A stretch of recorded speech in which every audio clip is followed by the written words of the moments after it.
हम तो डूबेंगे सनम, तुमको भी ले डूबेंगे।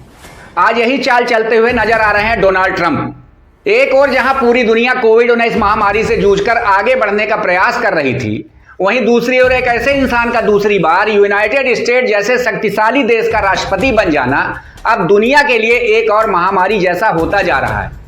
हम सोचते थे कि ट्रंप नरेंद्र मोदी के दोस्त हैं और उनके राष्ट्रपति बनने से हम चांद सितारे तोड़ लेंगे। हमें लगा था कि इंडिया और अमेरिका की दोस्ती से दुनिया में शांति और विकास का नया दौर शुरू होगा, लेकिन हुआ इसके बिल्कुल विपरीत। दुनिया को युद्ध की आग में झोंकने का प्रयास कर रहे ट्रंप को शायद यह आभास ही नहीं है कि इसी दुनिया में अमेरिका भी है। अगर दुनिया में आग लगेगी तो उसका धुआं और उसकी लपटें अमेरिका तक भी जरूर पहुंचेंगी। तो क्या इन्हें राष्ट्रपति इसीलिए बनाया गया है कि वे अपने वतन सहित पूरी दुनिया में आग लगा दें? जरा सोचिए, यूक्रेन को भड़काकर अमेरिका ने ही रसिया से युद्ध की शुरुआत कराई थी। उसके बाद इजरायल को भड़काकर ईरान से भी टकराव की स्थिति पैदा कर दी गई। यानी एक के बाद एक ऐसे हालात बन रहे हैं जिससे पूरी दुनिया में युद्ध का खतरा बढ़ता जा रहा है। हम भारतवासी जो सदा से ही युद्धों से परहेज करते रहे हैं, आज यह सोचने को मजबूर हो गए हैं कि युद्ध की आंच हमारे यहां कब पहुंच जाए कुछ कहा नहीं जा सकता। इसी बीच एक खबर ने हमें और चौंका दिया कि अमेरिका की सोच यह है कि हम भारत को नया चाइना नहीं बनने देंगे। यानी कहीं पर निगाहें और कहीं पर निशाना वाली बात साफ साफ दिखाई दे रही है। अमेरिका नहीं चाहता कि भारत पूरी तरह आत्मनिर्भर बने। कहा जा रहा है कि इसी कारण ईरान पर दबाव बनाकर भारत की अर्थव्यवस्था को भी नुकसान पहुंचाने की कोशिश की जा रही है, क्योंकि ईरान से भारत के अच्छे संबंध रहे हैं और आज दुनिया जिस चीज पर सबसे ज्यादा निर्भर है उसकी आपूर्ति हमें ईरान के सहयोग से मिलती रही है, वह है कच्चा तेल। मतलब साफ है कि अमेरिका चाहता है कि भारत उसके कच्चे तेल पर निर्भर हो जाए, यानी भारत को महंगा तेल मिले जिससे भारत में महंगाई बढ़े और भारत की अर्थव्यवस्था कमजोर हो। जो लोग यह सोच रहे हैं कि भारत अमेरिका का ईरान मामले में खुलकर विरोध क्यों नहीं कर पा रहा है, उनसे एक सवाल है, क्या जब अमेरिका बांग्लादेश, श्रीलंका और नेपाल जैसे देशों की राजनीति को प्रभावित कर रहा था तब भी हमने बहुत आक्रामक रुख अपनाया था क्या? नहीं,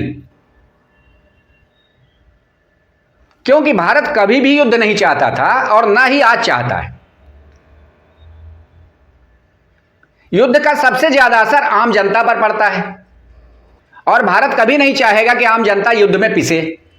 जब चाइना और पाकिस्तान ने हम पर आक्रमण किया तब भी हमने केवल आत्मरक्षा की, युद्ध को बढ़ाने का प्रयास नहीं किया।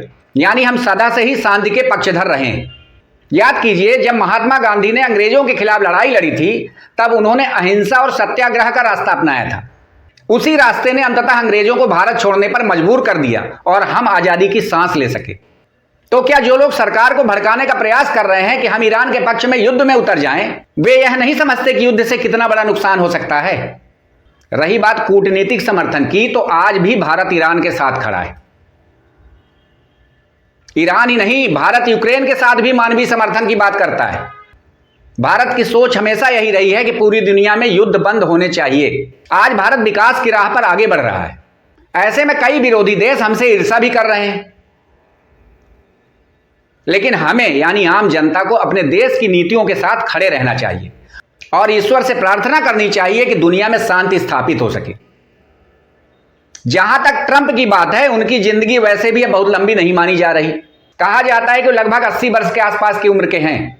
ऐसे में शायद वो इतिहास में अपना नाम दर्ज कराने के लिए कुछ बड़ा और सनसनीखेज करना चाहते हैं ताकि उन्हें हिटलर की तरह दुनिया हमेशा याद रखे। लेकिन अगर युवाओं को युद्ध की आग में झोंककर कोई इतिहास बनाना चाहता है तो यह बहुत बड़ा पाप है और अगर इस पाप की सजा उन्हें इस दुनिया में नहीं मिली तो ऊपर वाला जरूर उसका हिसाब करेगा। इसी उम्मीद के साथ कि दुनिया में शांति कायम रहे। धन्यवाद, नमस्कार।